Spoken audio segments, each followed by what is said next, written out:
रामकृष्ण हरी मंडळी. गावातील सर्व नागरिकांना माझा सप्रेम नमस्कार. मोठ्यांना साष्टांग नमस्कार, समवयस्कांना सप्रेम नमस्कार.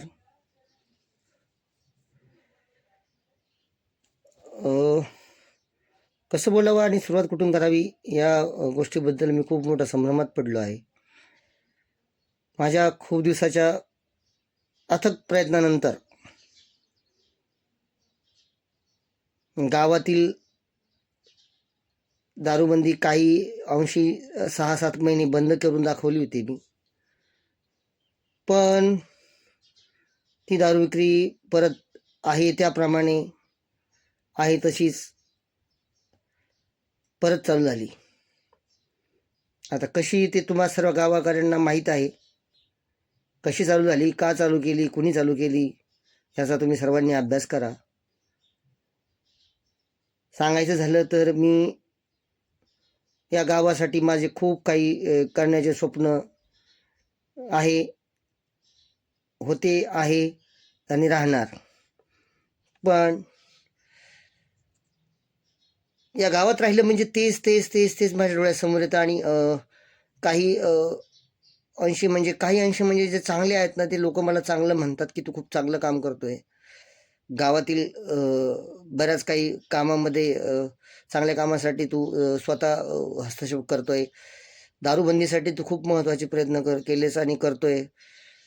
चांगले म्हणतात, पण चांगले लोक चांगले म्हणतात आणि वाईट लोक वाईट म्हणतात. त्यापेक्षा कुणाचं तरी चांगलं म्हणायचं आणि कुणीतरी वाईट म्हणायचं, यापेक्षा सगळ्यांना राम राम केलेला बरा. या अर्थाने माझ्या आयुष्यातील मी पहिल्यांदा कुठल्या तरी एका गोष्टीबद्दल मी स्वतःला हार मानतोय असं समजा हवं तर. कारण या गावाविषयी मला अत्यंतिक तळमळ. दसरा दिवाळीपासून मला बोलवणं येत होतं की चला तुम्ही परत जॉईन व्हा, तुमच्या ऑफिसला जॉईन व्हा, तुम्ही तुमचं ऑफिस सांभाळून घ्या वाळूचं. पण गावाशी जुळलेली नाळ मला जाऊ देत नव्हती. पण जेव्हा बघितलं की आपण एवढं चांगलं काम करत असताना गावातील तज्ज्ञ मंडळी, हुशार, बुद्धिमान, चातुर्य संपन्न अशी मंडळी आपल्याला जर साथ देत नसेल, त्याचा अर्थ आपण समजून जायचं की या गावात जैसे ती स्थिती राहिलेली कदाचित त्या सर्वांना आवडत असावी. म्हणून मी हरलो.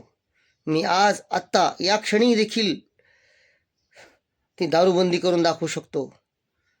पण जेव्हा कळालं, अनुभव घेतला की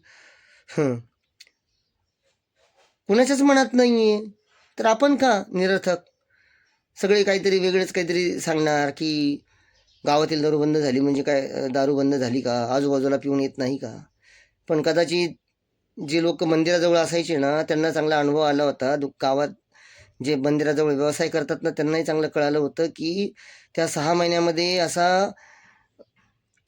आश्चर्यचकित करणारा असा फरक पडला होता, जाणवत होता मंदिराकडे, की कुणीही दारू पिऊन यायचं नाही, कुणी शिव्या शाप देत नव्हतं, कुणी लोळत नव्हतं, कुणी घाणेरड्या भाषेत शिव्या शाप देत नव्हतं. गावातील दांगडू मस्ती कमी झाली होती. कारण गावातील दारूबंदी झाली म्हणजे आपण गावात येऊन दारू पिऊन धिंगाणा घालणे हा अपवादात्मक प्रश्न निर्माण झाला होता.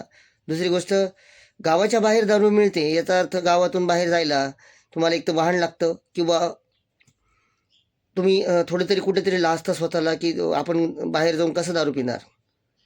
यामुळे तुम्ही ते स्वतःला आवर घालता आणि जिथं तुम्ही दिवसातनं 3-4 वेळेस दारू प्यायची, तिथं ते एखाद्या वेळेस 2 वेळेस दारू पिल्या जाते. मला दारू पिणाऱ्यांची स्वतः खूप फोन यायचे. जेव्हा त्यांना वाटायचं ना की हा अतुल बापू म्हणतोय तो योग्यच आहे, जेव्हा त्यांना ते भंगार डुप्लिकेट दारू पिऊन जेव्हा त्रास व्हायचा ना, तेव्हा अतुल तवर त्यांना आठवायचा. चला असो, कितीही बोललं तर कमीच आहे. आणि कदाचित माझ्या बोलण्याला बऱ्याच अंशी काय प्रतिसाद देणार मला माहिती आहे ना. अनुभव नाही का, गावाचा अनुभव खूप घेतला हो. म्हणजे म्हणतात ना, लोक गाढवावर बसू देत नाही, पायी चालू देत नाही, घोड्यावर बसू देत नाही, पायी चालू देत नाही. आम्ही जेव्हा दारू पिऊन हिंडायचो तेव्हाही लोकांनी नाव ठेवलं.